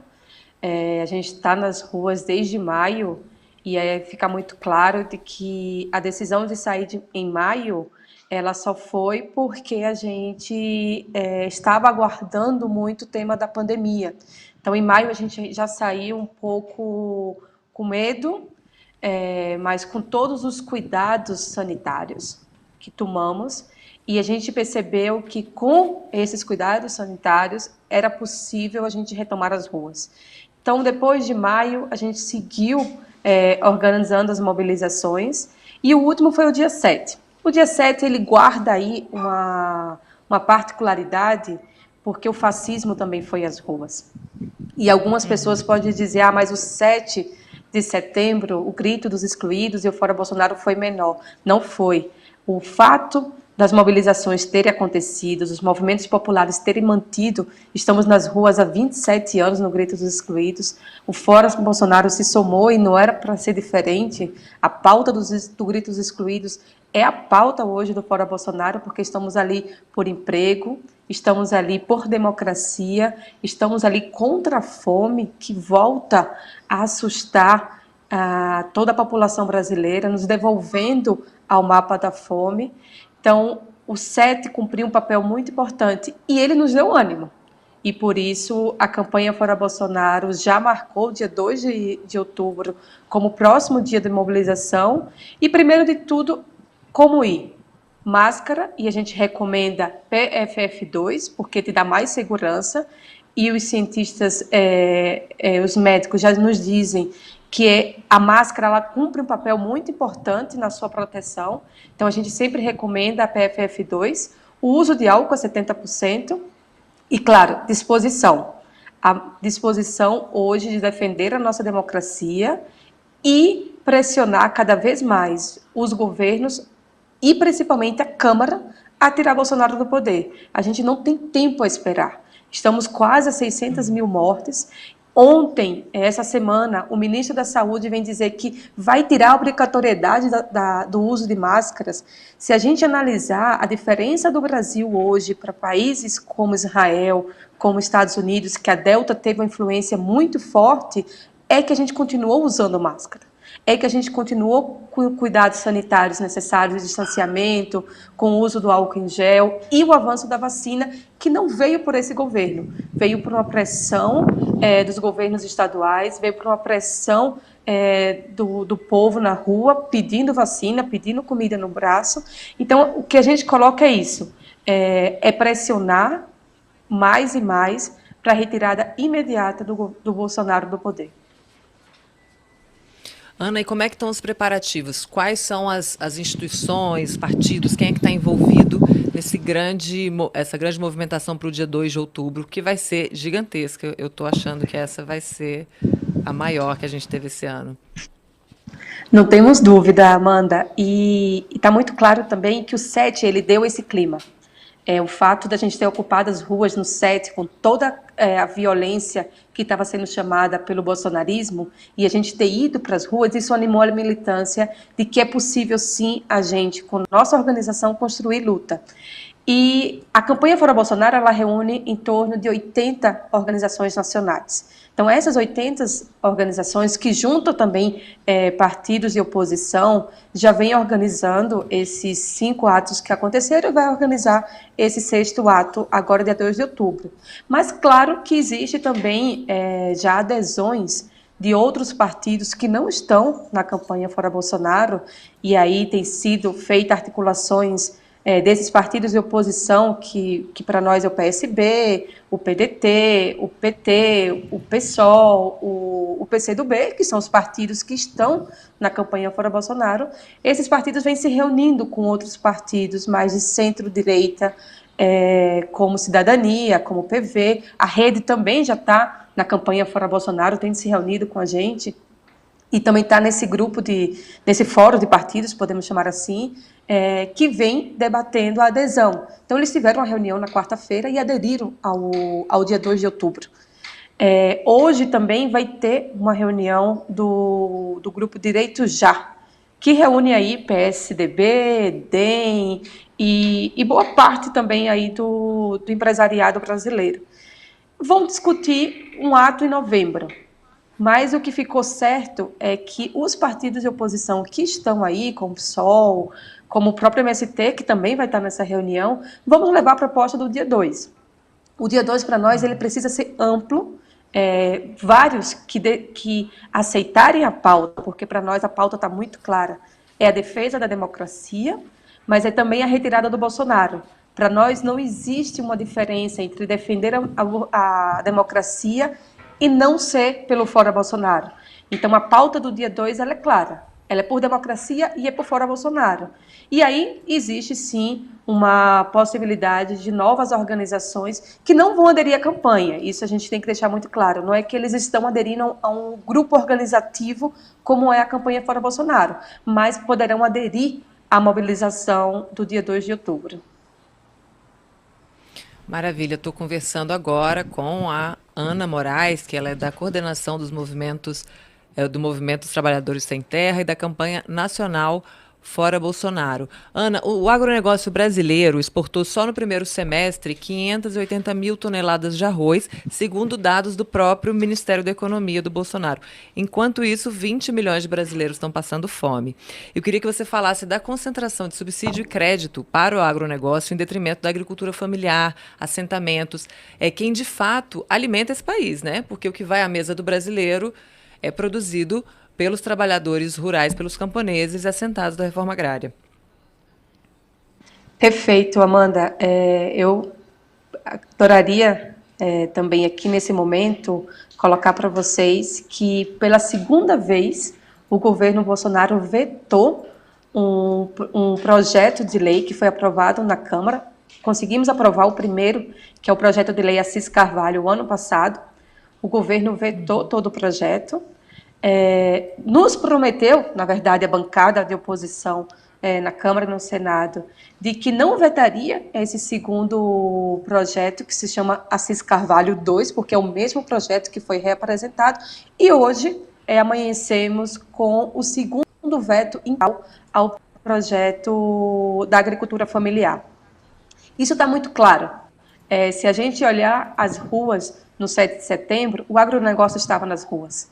Esse agronegócio que não alimenta o povo, e isso está muito claro, a volta da fome no Brasil, é claro de que se o agronegócio aumentou sua produção e a gente aumenta a fome, logo que quem coloca comida na mesa é a agricultura familiar.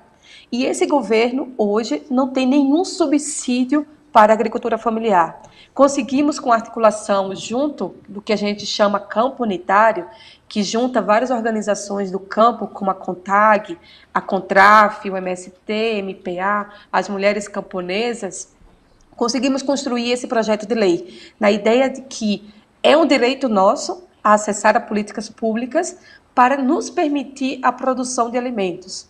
E desde o início da pandemia, e claro, mais ainda na chegada e com o golpe instalado contra a presidenta Dilma e contra o Brasil, a gente vem tirando cada vez mais, o governo vem tirando cada vez mais o subsídio para a agricultura familiar.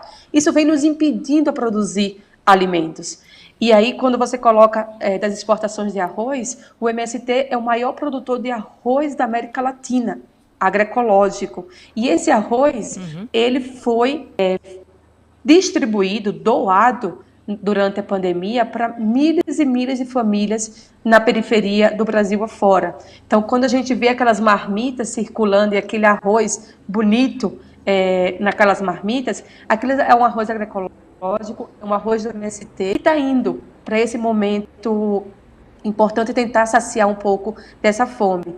Em troca disso, a gente tem o governo cada vez mais alimentando o agronegócio, que vem sugando o nosso meio ambiente. A gente sabe que o agronegócio é responsável pela destruição ambiental junto com esse governo, com o Ministério do Meio Ambiente, e que é para exportação, é para o lucro, é para o capital, não é para a soberania alimentar dos brasileiros e das brasileiras. Então, isso está mais que comprovado, e que é mais um motivo que a gente precisa tirar o Bolsonaro para voltar a alimentar o nosso povo brasileiro. Verdade, você falou da produção agroecológica de arroz do MST e das doações. Quem está hoje, mais do que nunca, na pandemia, as redes sociais são a grande fonte de informação. Quem é que não viu aquelas fotos, aqueles vídeos de doações de alimentos, alimento limpo, sendo doados durante a pandemia? Doados, não foi vendido, né? E fora isso, o MST também tem uma articulação muito interessante, que é das comunidades que sustentam a agricultura. Aqui no DF, por exemplo, durante a pandemia, muitas comunidades fizeram doações para a cozinha comunitária, para projetos que apoiavam, creches, asilos, pessoas em situação de rua. Ana, eu queria perguntar para você, esse é o caminho, né? Os assentamentos, eles são relativamente pequenos e produzem em abundância e com qualidade. Esse é o caminho para o país vencer a fome e conquistar, a soberania alimentar, de fato? Certamente a gente estaria produzindo se houvesse mais políticas públicas. Mas a gente tem sido, as nossas cooperativas tomou uma decisão já no início da pandemia, em março de 2020, de que a gente não poderia ficar parado diante dessa catástrofe que estava o Brasil. E a gente percebeu também que o descaso do governo aumentaria ainda mais a crise. Então, foi uma decisão do MST de que aquela produção ela seria feita para nossas doações. Então, o que tem nos alimentado hoje é a solidariedade. Para o MST, isso é um princípio da nossa organização, a solidariedade. A gente tem um lema que diz: se o campo não planta, a cidade não janta. E é essa a produção. Então, no Recife, a gente conseguiu fazer uma ampla articulação também, que juntou a igreja, juntou outros movimentos, que nos possibilita porque a gente não tem hoje o financiamento para essa produção, o que não está nos sustentando também para garantir que essa produção aconteça, é um nível amplo de articulações com outros movimentos, com a igreja, que tem sido muito importante em muitos estados para garantir essa produção. E aí a gente está vendo essa beleza de que, de um lado, você tem a distribuição do alimento, e para nós a distribuição, ele é o contato físico com as pessoas, não é somente o ato de chegar e distribuir uma marmita. O MST construiu, em torno disso, as mãos solidárias, que dentro da distribuição de alimentos, a gente tem a conversa com a comunidade, a gente leva agentes de saúde para também contribuir com essa comunidade possa se organizar de forma a ter melhor cuidados com a saúde, com o espaço, com o distanciamento, com o uso de máscaras. Então, a gente conseguiu, durante todo esse processo, fazer esse ato de solidariedade que, para nós, tem sido fundamental para avançar, para combater essa fome. E, para nós, principalmente o ano que vem, vai ser anos de luta.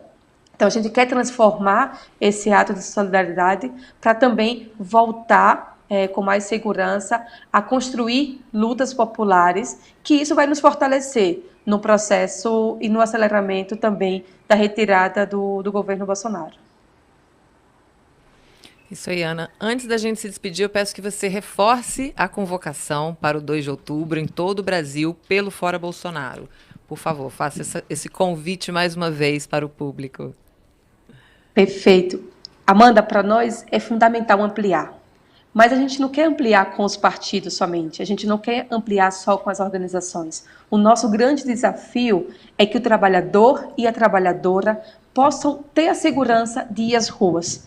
A gente quer que todo o povo possa se manifestar. Então, 2 de outubro, a gente sempre divulga um mapa. Na sua cidade, no seu estado, vá às ruas. Venha às ruas. Se você hoje é a favor da democracia, se hoje queremos mais emprego, se a gente quer mais comida na mesa, a gente precisa tirar o Bolsonaro. E aí não tenham medo. No nosso ato não encontrarão ninguém armado, nenhum caminhão com ameaças e não encontrará ninguém sem máscaras. Estaremos todos e todas com máscaras, estaremos todos e todas respeitando os cuidados sanitários, mas precisamos nos manifestar. E para isso é necessário que todos e todas venham às ruas. Na sua cidade, no seu estado, a gente precisa, e é urgente, derrubar Bolsonaro da presidência da República. Dia 2 de outubro, todos e todas, fora Bolsonaro. Fora Bolsonaro. Muito obrigada, Ana, pela sua primeira participação, porque eu quero muito que você volte aqui para a gente tratar de outras pautas também. E vamos juntos aí nessa organização para o 2 de outubro, Fora Bolsonaro. Muito obrigada pela sua participação. Até a próxima. Obrigada, Amanda. Estarei sempre à disposição. Grande abraço a todos. Lembrando aí o recado da Ana. Todo mundo de máscara, distanciamento, tá, gente? Cuidado sempre. E quem tem ido para as manifestações sabe que há esse respeito à vida, porque são manifestações pela vida, né? A gente não vai se expor ao perigo. Aqui a Josi Negreiros diz o coiso, no caso é o Bolsonaro, né, gente? Para os íntimos, acabou com o financiamento da agricultura familiar, dinheiro só para o agronegócio.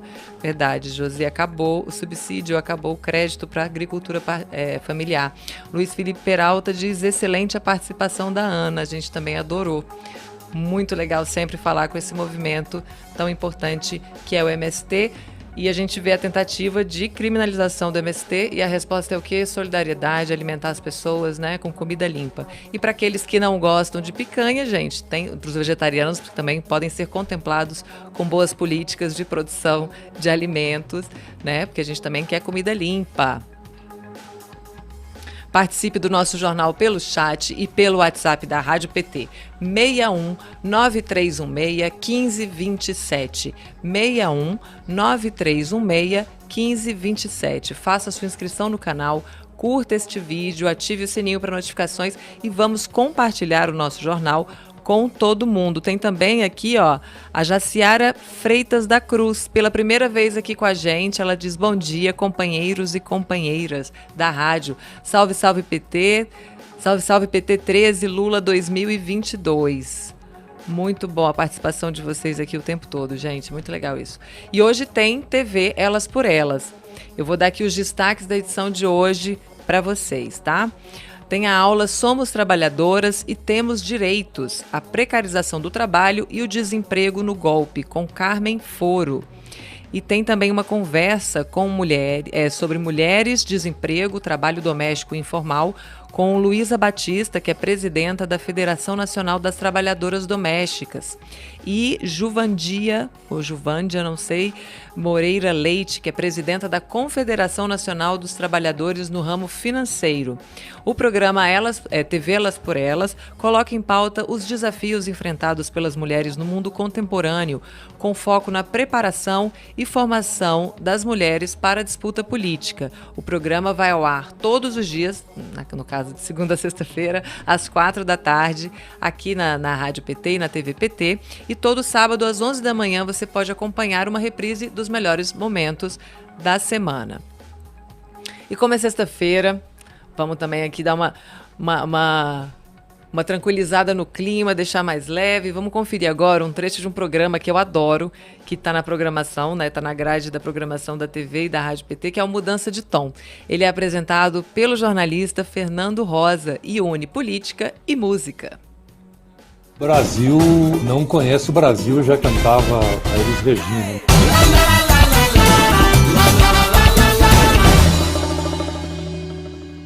Hoje temos dois convidados afinadíssimos. O deputado federal por São Paulo, Alexandre Padilha. Ele é médico, foi ministro de Lula e Dilma e está na linha de frente contra o coronavírus. E o músico Sebastião Piracez Ugarte, integrante da banda Francisco Elon. E eu já começo perguntando qual é a música que melhor expressa esse momento que o Brasil está passando. Deputado, qual é a sua? Bolsonaro! Pô, tô aqui com El Hombre. Tô aqui com um dos homens de El Hombre. Bolsonaro vai na macropolítica e Deus me proteja vai na micro ali, que essa coisa, ó, Deus me proteja desses aí que se acham cidadãos de bem. Por que essa música, deputado? Qual é a razão da sua simpatia? Quando o Chico César compôs essa música, e eu me lembro, ele cantou ali, soltou um videozinho nas redes, né?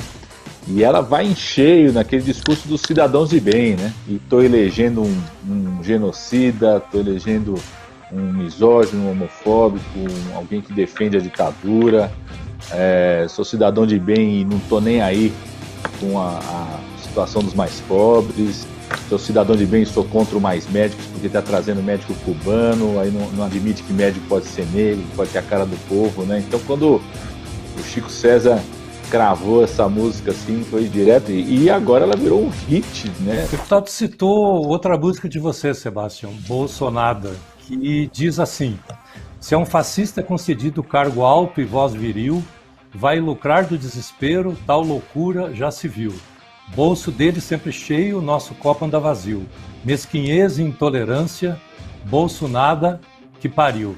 Foi escrito inacreditavelmente no final de 2015, começo de 2016, e é impressionante como ela se mantém atual. Sebastião, fala pra gente aí em que momento vocês tiveram a ideia da música e os bastidores da criação. A música não foi feita para um presidente, porque naquele momento parecia uma loucura que alguém com uma fala dessas conseguisse chegar à presidência de um país de 200 milhões de pessoas, né?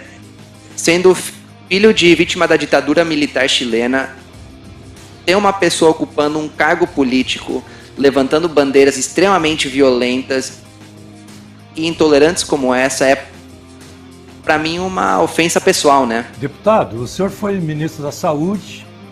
Como o senhor vê tudo o que está acontecendo, essa gestão, se é que a gente pode chamar isso de gestão da pandemia? É um genocida, né? É alguém que, diante de uma pandemia como essa, fez uma opção clara, assim, tem uma opção definida por parte desse governo, que é usar todos os instrumentos, Fernando, mas todos os instrumentos que um presidente da República tem para criar obstáculo para o controle da pandemia, ele usou e continua usando, né?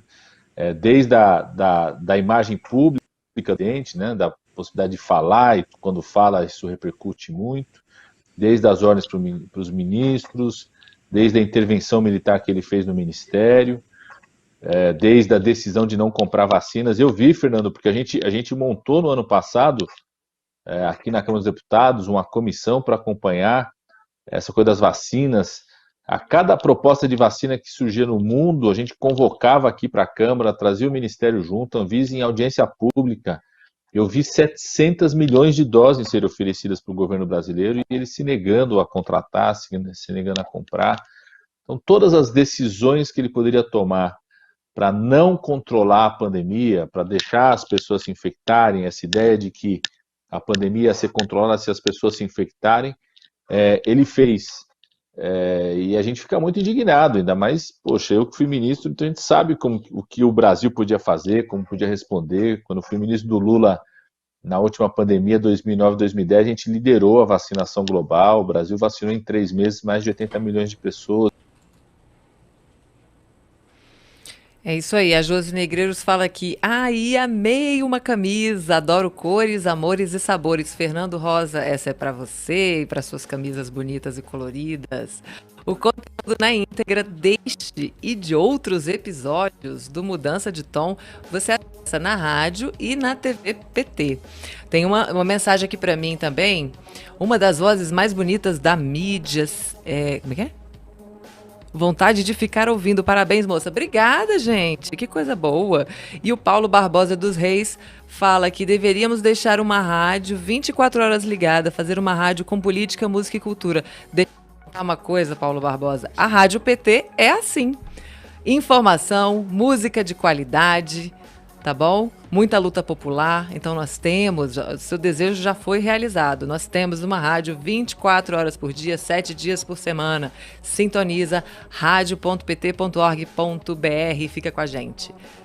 Temos saudação para a rádio? Falar nisso, vamos lá. Eu, Maiara Felício, vereadora da cidade de Nova Friburgo, também estou ouvindo a Rádio PT. Eu, professor Adelino, vereador da cidade de Mata de São João, Bahia, também estou ligado, ouvindo a Rádio PT. Continue com a gente.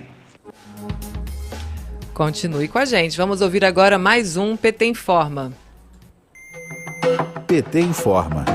Pesquisa do Instituto Brasileiro de Geografia e Estatística, IBGE, sobre saúde mental dos estudantes, realizada em 2021, não relata dados étnico-raciais. Outro levantamento, produzido pela Pesquisa Nacional de Saúde do Escolar, a PENSE 2021, não apresenta informações de raça. A falta de dados étnico-raciais nos estudos compromete a criação de políticas públicas no Brasil. A Pesquisa Nacional de Saúde do Escolar, a PENSE 2021, mostra que 21,4% dos estudantes entre 13 a 17 anos afirmaram sentir que a vida não valia a pena ser vivida, na maioria das vezes ou sempre. Porém, o estudo não revela o impacto do racismo na saúde mental dos jovens. Praticamente não existem informações com recorte racial disponíveis na pesquisa PENSE. Conforme o último levantamento, que considerou pouquíssimos quesitos raciais, 43,3% de escolares se declararam pardos e 13,7% pretos. Além disso, o quesito raça-cor aparece ao mostrar as perspectivas de educação após término do ensino fundamental e médio, em que 11,6% dos que se declararam brancos e 7,8% dos que se declararam pretos responderam apenas continuar estudando, o que se inverte quando brancos, 7,8%, e pretos, 11,1%, respondem apenas trabalhar. O secretário nacional de combate ao racismo do PT, Márcio Chagas, ressalta que o debate sobre as práticas de pesquisa no Brasil tem sido uma preocupação frequente daqueles que lutam pela igualdade racial no país. O coordenador da área temática de saúde da população negra da Associação Brasileira de Pesquisadoras e Pesquisadores Negras e Negros, Altair Lira, enxerga que a falta de dados gera mera subnotificação e uma dificuldade para a criação de políticas públicas de enfrentamento ao racismo estrutural. Já Ronaldo Barros, integrante do NAP de Igualdade Racial da Fundação Perseu Abramo, alerta sobre a evasão escolar e a relevância do recorte racial em pesquisas educacionais, pois são fundamentais para o desenvolvimento de políticas públicas de promoção de igualdade racial para reduzir desigualdades históricas.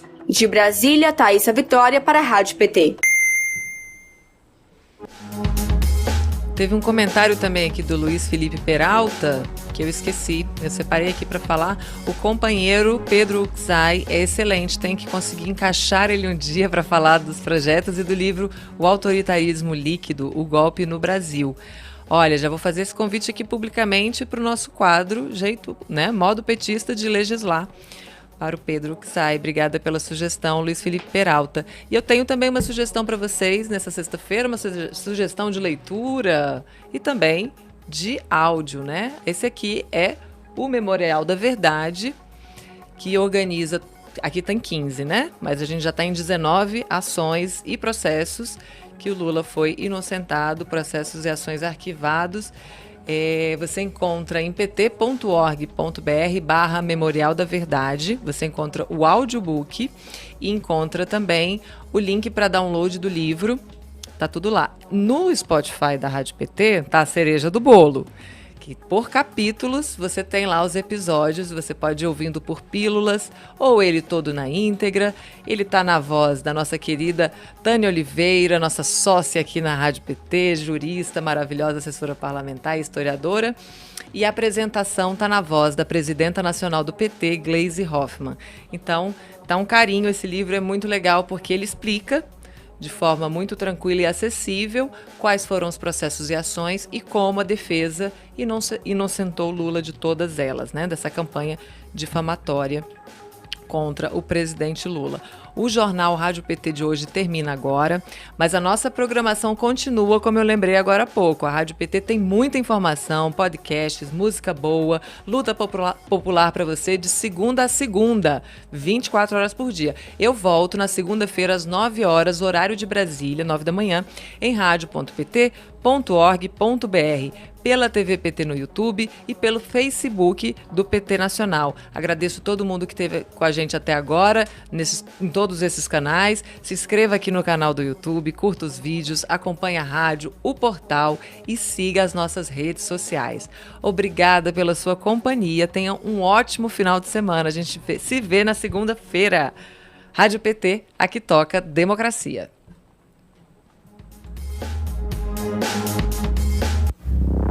Rádio PT, aqui toca democracia.